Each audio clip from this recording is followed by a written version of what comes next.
Hey, what's up guys? Today I'll show you a supernatural horror film, The Imp. Spoiler ahead, watch out and take care. The movie begins with a job interview between a cigar-smoking boss and a broke man who's struggling to support his family. He's nervously fiddling with his wedding ring as he tells the boss about his previous working experiences in a bank and a factory. Sadly, Mr. Broke didn't really finish his education and he's lacking in skills needed as an office worker. The boss tells him that he will contact him soon if he's hired. Mr. Broke goes home and sees that his pregnant wife is arguing with the man selling a propane tank. The wife insists that the seller is ripping her off and he curses the baby in her womb. Mr. Broke calms his wife down and tells her not to start fights, especially since she's pregnant.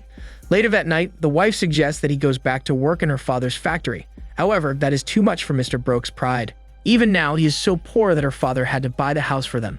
He doesn't want to depend on his wife's father forever, and he wants to prove himself capable as a provider. The next day, Mr. Broke arrives at his next job interview downtown. However, there is a large crowd around the building, and a stretcher is being quickly carried inside. A man in a white shirt with a paper bag over his head to cover his identity is also tossed inside a car. It appears that a deranged man had stormed inside the office building with a cleaver to chop up a manager in one of the companies there. This same manager is the one that Mr. Broke was supposed to meet. He watches as the dead body is carted out of the office. While sitting at the dinner table that night, a gust of wind blows open the newspaper beside Mr. Broke. It stops at the classified ads page, and a job post for a security guard catches Mr. Broke's attention. He goes to the building indicated in the post the next morning. He's immediately hired and given an orientation by the head guard. There are 3 other security guards who are patrolling the building as well. Mr. Broke's duties as a guard include turning off the escalator and patrolling around the building every hour. The stalls in the shopping arcade in the building have not yet been rented, but the office spaces upstairs already have occupants.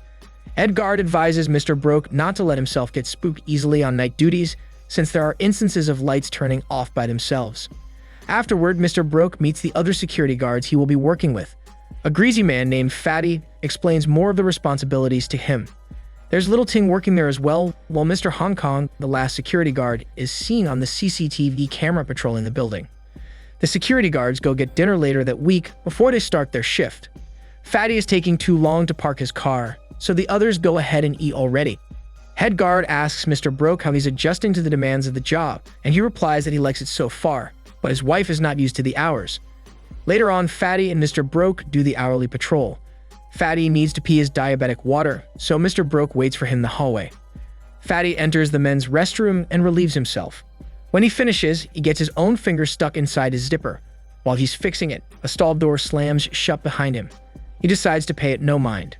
Meanwhile, head guard calls Mr. Broke through the intercom and informs him that there's an important call for him from his wife. Mr. Broke hurriedly gets inside the elevator and leaves Fatty behind. But while the elevator is ascending, the buttons start flickering from one level to another. The elevator changes directions and descends beyond the ground floor as well. The walls seem to be shaking and closing in on Mr. Broke. Water then pours from the ceiling, and Mr. Broke hears a female shriek. The elevator doors open, and there's a weird green light illuminating the floor. He hurriedly presses the close button, but the doors slam shut. However, soon after, the elevator is working again. There's also no water lapping around his legs. Mr. Broke runs to the control room where the other guards are and informs them about his bizarre experience. They check the elevator out, but nothing seems to be out of the ordinary. Mr. Broke also asks about the call from his wife, but it turns out there was no call after all, and head guard never called Mr. Broke over the intercom. The other guards laugh Mr. Broke's story off, and they return to the control room to take some food, but Mr. Broke is still disturbed by what he saw. The lights suddenly turn on and off. Mr. Hong Kong is unbothered and continues eating the meat stew. However, he begins to choke on the bone. The others try to help him, but he pushes them away as he struggles to breathe. Head guard feeds him some rice to swallow, so the bone would go down, but Mr. Hong Kong loses consciousness. Fortunately, they are still able to rush him to the hospital. The doctors perform an operation to get the bone out of his throat. They successfully get the bone out, but Mr. Hong Kong suddenly rises out of the operating room table despite the anesthetic. There's mud pouring out his mouth. He manages to walk a few steps before collapsing on the floor and dying. The remaining 4 security guards attend Mr. Hong Kong's burial. In the cemetery, Mr. Broke bumps into a stranger who dresses like a geomancer in white suit. Later that night, the geomancer lights some incense and utters a prayer while thinking about the security guards. Fatty goes on a walk with Mr. Broke. He confesses that ever since Mr. Broke started working with them, strange occurrences have been happening around the building. Apparently, a few days ago, he had heard someone calling out in the elevator for Mr. Broke. This makes Mr. Broke think that they are being haunted by ghosts. Meanwhile, head guard goes to the main office and reports to the manager about what happened. He says that everything started when Mr. Broke came to work with them, so he should just be fired. Because Mr. Broke is now assigned to the day shift, he can no longer accompany his wife to the clinic. He asks Fatty to help assist her to her appointments. He agrees and arrives near the apartment with his doggy in backseat. However, when she approaches the car, the dog starts growling and barking at her, possibly annoyed by something smelly. She ends up just taking a taxi to the clinic. Head guard is in his shabby apartment. He gets distracted and leaves behind his cigarette on a pile of newspapers. While he's busy with the lunch he is cooking, a newspaper page catches on fire and is blown by a mysterious force toward him. Head guard turns around, and the newspaper page completely envelops his face. He panics and flails around, slipping on the wet floor. Mr. Broke drops by head guard's apartment a few hours later. He discovers his dead body with his singed face. Clutched in his hand is a newspaper article. During head guard's funeral, Mr. Broke tells Fatty about the article. It reveals that the site of the building they work on used to be a den of child kidnappers, and many kids died there. The geomancer attends the funeral and pays his respects to head guard by bowing. Mr. Broke and Fatty recognize him and decide to approach the geomancer. The geomancer reveals that he knows much about the spirit world. He explains that Mr. Broke was born on an auspicious day. This is the reason why he hasn't had much good luck in his life and keeps getting fired from his jobs. That night, the geomancer visits the office building and encounters the same malevolent force. He tries to run home for a mama hug, but luckily, he finds Mr. Broke, who is patrolling. He tells Mr. Broke to show up in his house tomorrow. When he gets home and undresses, he realizes that the force had tried to hurt him, but the amulet that he wears around his neck protected him. However, he does have marks on his chest. Mr. Broke arrives at his house and discovers that his wife isn't there. The furniture was also rearranged. The geomancer arrives shortly after and says that the house's furniture arrangement, paint, and the number of rooms are inviting misfortune due to a bad geomantic omen. Finally, he hands Mr. Broke some talismans he can put up around the building, so he and his family will be safe. The geomancer leaves after that, and Mr. Broke returns to his home. The wife appears and is angry about her husband bringing the geomancer and rearranging the future. He opens the fridge and sees a lot of raw innards inside. Mr. Broke asks her about it, since she never really liked eating cooked animal innards before. She snidely replies that she likes them now, and should never question what she does in the house ever again. When noon comes, Mr. Broke pastes one of the talismans on the center of the roof of the office building. It's the weakest time in the afternoon, so the malevolent force stalking him is powerless at that time. He then pastes the next talisman on the elevator ceiling to block the malevolent force's pulse of life. Meanwhile, the wife almost gets run over by a car while crossing the road to meet with Fatty. Fatty accompanies her to the clinic, and he assists her to her appointment. The geomancer is in a nearby telephone booth, and he sees them. Mr. Broke pastes the third talisman on the north basement exit to block the malevolent force's peritoneum. The doors start quivering after he pasted the talisman. While having lunch, the wife's belly begins to hurt. The geomancer meets with Mr. Broke again. He reveals that because Mr. Broke was born at the weakest time of the day, he was extra vulnerable when he walked into the office building and encountered a malevolent spirit living there. Apparently, the spirit wants to possess the vulnerable Mr. Broke, but the geomancer is actually puzzled as to why the spirit hasn't attempted to yet. Mr. Broke slowly realizes that the spirit actually wants to possess his unborn son, which would explain why his pregnant wife has been acting strangely lately. He's instructed to destroy the kitchen stove, which symbolizes the wife's pregnancy. Fatty is driving home after work.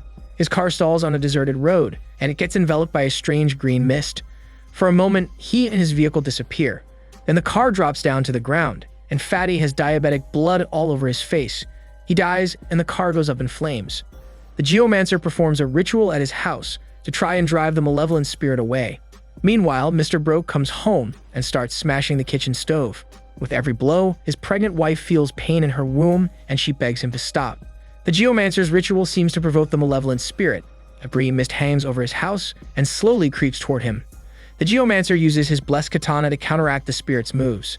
After one blow, an inhuman shriek reverberates through the room, and blood drops appear on the floor, implying that the spirit was wounded.